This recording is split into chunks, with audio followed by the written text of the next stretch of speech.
Pardon me. Okay, so on to your P2 task, which is to look the impact of third sector organisations, the benefits of third sector organisations to the health and social care system. It is an academic report, much in the same way that task P1 is.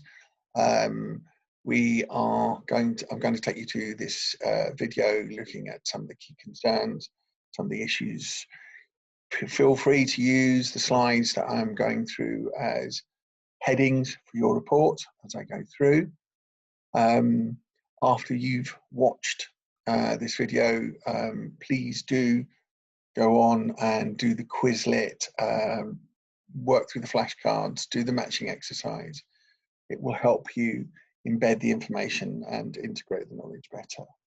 Okay, so third sector. Third sector, because first and second sector, I should say, the public sectors and the private sector.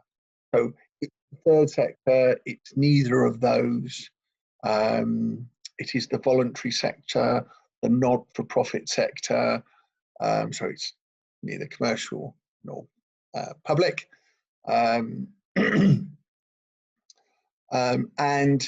it is often a supplement, a link. It enables the other two sectors to work more efficiently. It is an enabling sector in that sense. And much of what we will speak about in this will be that link, that support, that which it provides, if you like. That is the impact of the third sector on health and social care provision. To give you a bit more, sometimes called the civil society, sometimes called a charity sector, or a voluntary sector, I think, if that helps you with that. I should add, alongside completing the Quizlet exercise afterwards, it would be useful for you to look up some local third sector organisations in the Southwest and look for what they provide and perhaps slot that in or look or use this to evaluate their importance. Okay, so that is the third sector. So the third sector, again, the analysis is essentially what it's about is supporting the first and second sector, a link between the end user and those sectors in a number of different ways. And let me run through those now. Prevention is better than cure, so they say. Here, what it's about is looking at promoting healthy food, exercise, parks, these kind of things, outdoor activities, organisations that do that. Clearly, if you're eating well and taking exercise, you're less likely to need the cure of going into hospital or using other health and social care resources. And in this sense, it's very, very useful, the other two sectors. Particularly looking at early years and the elderly and those kinds of groups. Social networks. In the service sector, and this relates to concepts we have done in our sociology and looking at sociology and the importance of social networks and social capital. What this is the idea that, and taking social capital as an idea, that capital suggests money, doesn't it? Or wealth or goods or something that could be exchanged for wealth and goods. You've got financial capital, which is money. Other sociologists have talked about various other forms of capital within the community, cultural capital being the key one. Social capital in this sense is the idea if groups are linked together at the local level, if businesses and local communities come together in order to provide a charitable function to service needs, it not only services the needs of those people it involves, but these networks, compared to being isolated and on your own and not knowing where to go, provide an area of support and encouragement for development. It is like money in the bank, as they say, because that backing, they say it's not what you know, it's who you know, it's the networks, it will open doors, it will give support. And these charitable organisations have the potential to do all of these. Understanding local needs. Close ties can build up local knowledge. Now, if you're talking to the local community as a public sector organisation or even a private sector organisation, you may go in and you may make assumptions, or you may have a product, if you're private sector, you may have a service that does not entirely meet the need of the local community. The role of the third sector, the voluntary sector, the civil society sector, is to gain knowledge, expert knowledge of what concerns people at a local level by seminars and groups and discussions and feedback, hopefully illustrated here, so that these services or products can be delivered, what can be designed and delivered in such a way that they meet local needs spot on. Hospitals can be saved from a number of time-consuming exercises by the third sector, not the private sector.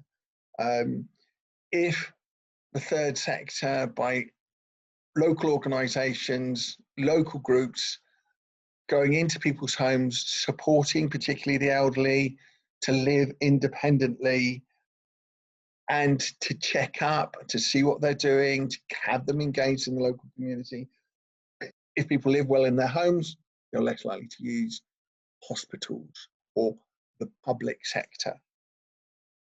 If people are able to plan, manage, engage, they're less likely to find themselves in an emergency unplanned need and land up in A&E. So it saves the public sector in this way. Empowerment, all power to your elbow, as they say. Right, empowerment.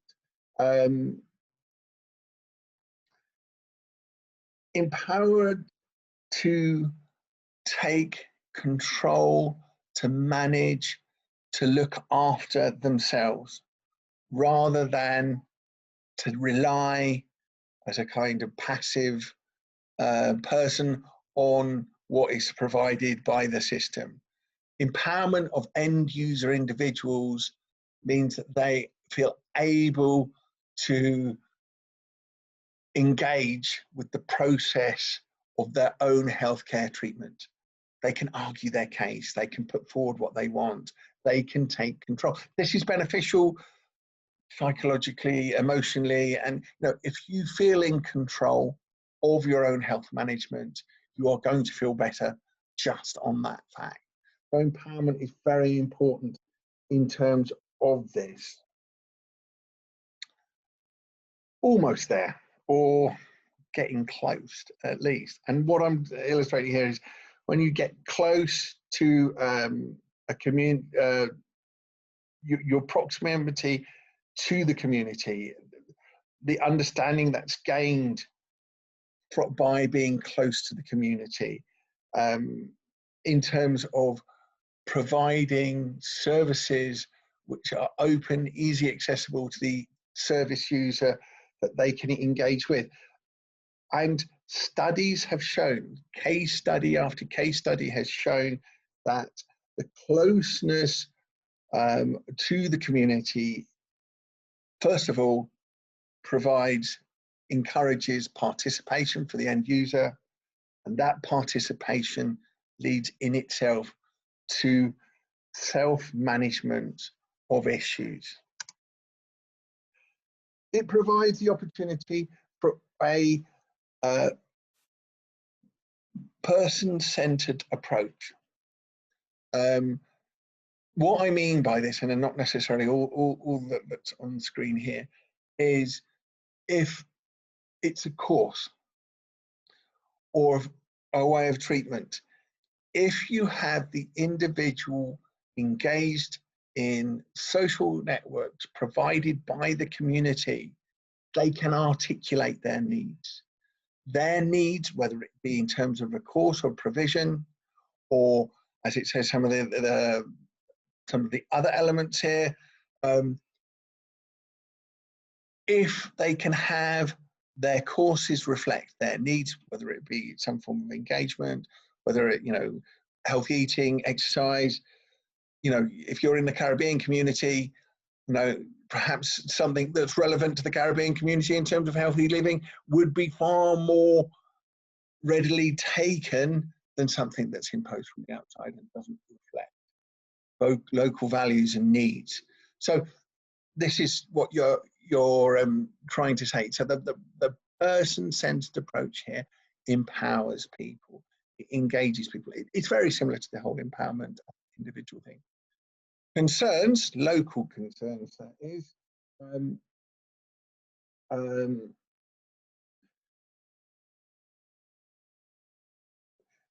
Link services and guide services provided by the public sector to community engagement. Very important, isn't it? It needs to connect, it needs to join up. What is provided by the public sector needs to meet the concerns, the issues of the local community. It's a two-way facing process, of course. The third sector organisations understand the needs of their people, their end users.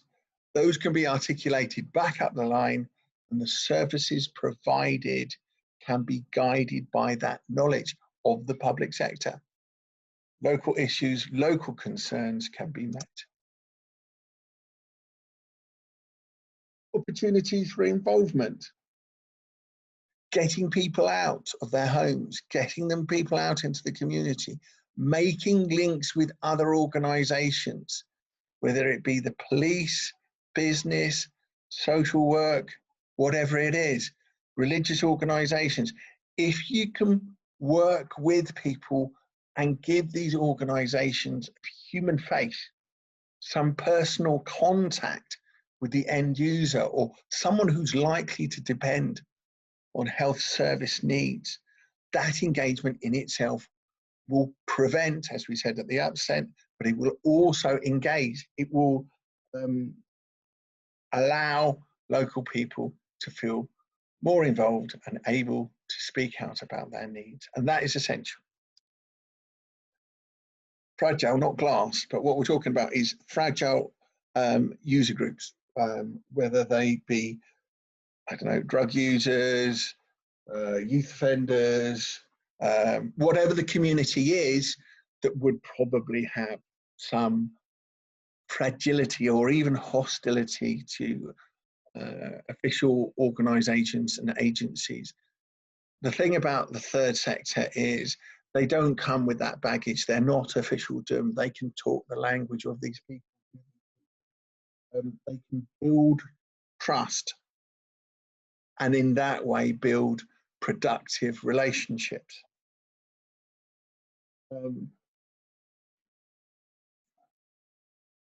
Creating links to the local communities. Social skills, other skills, the chance to work together are enhanced by the process of third sector engagement. if you like so many, I mean, this is the nature of analysis. It's one thing is broken into smaller parts. Each of these fold into and support each other. All these categories are quite similar, but what it is about is that link between the first and second sector and the end user. And hopefully these examples I've given you give you an idea of the impact and importance of those third sector organisations.